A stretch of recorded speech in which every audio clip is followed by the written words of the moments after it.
그리스도의 은총이 오늘도 함께 해주시기를 기원합니다.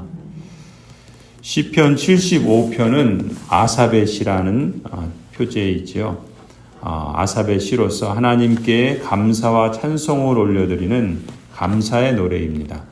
이 시편 75편을 고백하고 감사하는 성도가 감사하는 이유는 두 가지로 볼 수 있습니다. 첫 번째는 주의 이름이 가깝기 때문이다 라고 말씀합니다. 1절에 보면은 하나님 우리가 주님께 감사하고 또 감사합니다. 주님의 이름을 부르는 이들이 주님께서 이루신 그 놀라운 일들을 전파합니다. 말씀하죠. 개역개정 성경에는 1절을 이렇게 번역합니다. 하나님이여 우리가 주께 감사하고 감사함은 주의 이름이 가까움이라 사람들이 주의 기이한 일들을 전파하나이다. 주의 이름이 가까움이라 그래서 우리가 주님께 감사하고 감사합니다 라고 표현합니다. 하나님께서 가까이 계신다는 것이죠. 이 하나님께서 가까이 계신다는 말씀은 시편의 여러 곳에서 표현되기도 합니다. 가령 시편 34편 18절을 보면은 주님은 마음 상한 사람에게 가까이 계시고 낙심한 사람을 구원해 주신다 말씀합니다. 하나님께서는 상한 마음, 가난한 심령으로 주님을 찾는 사람들에게 가까이 계신다는 것이죠. 또 시편 145편 18절에는 주님은 주님을 부르는 모든 사람에게 가까이 계시고 진심으로 부르는 모든 사람에게 가까이 계신다 말씀합니다.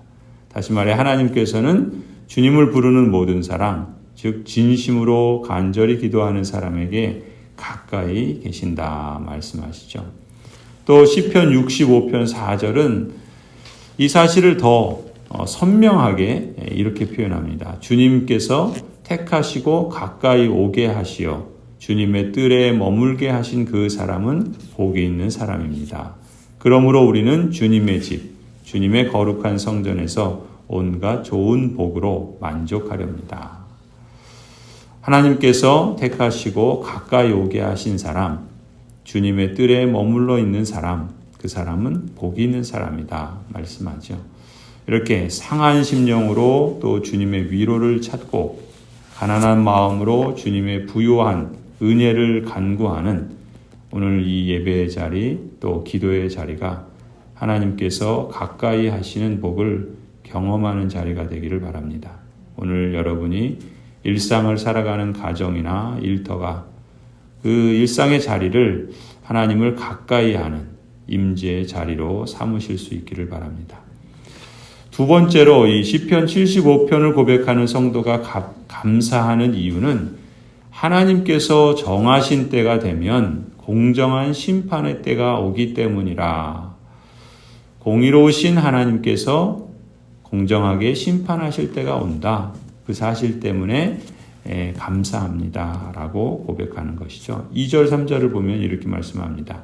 하나님께서 말씀하시기를 내가 정하여 놓은 그때가 되면 나는 공정하게 판결하겠다. 땅이 진동하고 거기에 사는 사람들이 흔들리고 비틀거릴 때에 땅의 기둥을 견고하게 붙드는 자는 바로 나다. 하나님께서 이렇게 말씀하십니다. 내가 정하여 놓은 그때가 되면 내가 공정하게 판결하겠다 하시는 말씀이죠.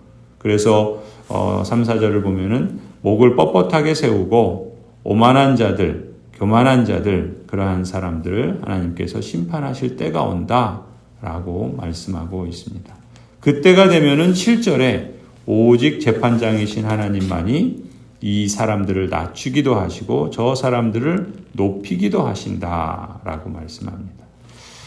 저희 셋째 아이의 이름이 예림인데 그 이름을 제가 지었습니다. 예림이라는 말은 예수님의 재림이라는 뜻이에요. 또 한자로는 기릴 예자에 임할 임자를 써서 주님의 재림을 기다리고 기린다라는 의미 부여를 했습니다. 요한계시록 22장 마지막 장 20절 말씀에 이렇게 말씀하죠. 아멘. 주 예수님 오시옵소서. 우리가 예수 그리스도를 이처럼 다시 오심에 대해서 사모하고 또 기다리고 또 주님을 기리는 것. 제가 저희 아이의 이름을 부를 때마다 예리마라고 부를 때마다 주님의 재림을 우리가 기억하고 또 주님의 재림을 기다리며 살겠노라 하는 그런 마음의 간구의 표현을 이름에 담았던 것인데, 성도 여러분, 우리 모두가 날마다 이런 고백을 하면서 살아가길 원합니다. 무엇보다 사실 우리가 사는 이 세상이 죄와 악에 물들어 있지요. 또 우리 자신도 거룩한 하나님의 백성으로 거듭나고 우리 안에 거룩한 하나님의 형상을 새롭게 하시지만 여전히 우리 안에는 욕심이 있고 또 죄악이 역사할 때도 있지요. 그래서 죄와 악으로 물들어 있는 세상에서 자기 욕심을 이루는 그런 세상에 이렇게 치닫는 모습들이 있고, 또 힘 있는 사람들은 뇌물로 사람을 매수하고 법 질서를 흔들고 또 사회를 혼란에 빠지게 하는 일들이 사실 예나 지금이나 바뀌지 않고 일어나고 있습니다. 그런데 그런 세상을 사노라면 우리의 마음이 낙심하고 또 분노하고 또 우리도 그러한 길을 가고자 하는 유혹에 빠지기도 하고 또 다시금 우리의 마음을 추스려 보기도 하지요. 아무튼 분명한 사실은, 성경이 약속하고 있는 명백한 사실은 하나님께서는 공의로우신 재판장이시라는 사실입니다. 그리고 이처럼 하나님의 경고를 무시하고 오만함을 꺾지 않는 사람들, 그리고 이 세상, 이 악한 세상에 대해서 하나님께서는 반드시 진노의 잔을 쏟으신다라는 말씀입니다. 8절에 말씀합니다. 주님은 거품이 이는 잔을 들고 계신다. 잔 가득히 진노의 향료가 섞여 있다. 하나님이 이 잔에서 따라주시면 이 땅의 악인은 모두 받아 마시고 그 찢기까지도 핥아야 한다. 하나님께서 진노의 잔을 쏟아 부으셔서 이 세상을 심판하실 때가 있다, 온다라는 것이죠.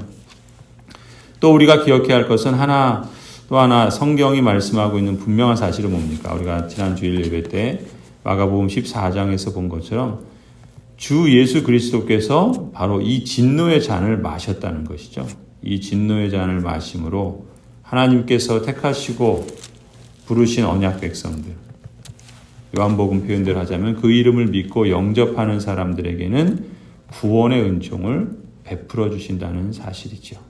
이런 맥락에서 시편의 성도도 오실 메시아로서 그리스도를 바라보며 이렇게 고백하는 거죠. 그러나 나는 쉬지 않고 주님만을 선포하며 야곱의 하나님만을 찬양할 것이다. 주님은 악인의 오만한 뿔은 모두 꺾어 부수시고 의인의 자랑스러운 뿔은 높이 들어 올리실 것이다. 그렇습니다. 성도 여러분, 주님이 가까이 계신다는 사실, 또 정한 기약이 되면 공정한 심판의 때가 온다는 사실, 우리가 이 두 사실을 기억하면서 오늘 시편 75편의 성도처럼 하나님께 비록 악하고 또 죄악된 세상이고 또 우리가 그 세상 안에서 살아가고 있지만 하나님의 그 정하신 때와 또 가까이 하신다는 그 약속을 우리가 기억하며 하나님께 감사와 찬송을 올려드릴 수 있기를 소원합니다. 이 세상의 현실, 또 우리의 삶의 자리가 때로는 탄식과 원망을 일으킨다 할지라도 공의의 재판장이신 하나님을 기억하면서 탄식의 부르짖음을 할렐루야의 감탄과 감사로 변화시켜 주시는 그러한 역사를 우리 모두에게 허락해 주시기를 간절히 축원합니다.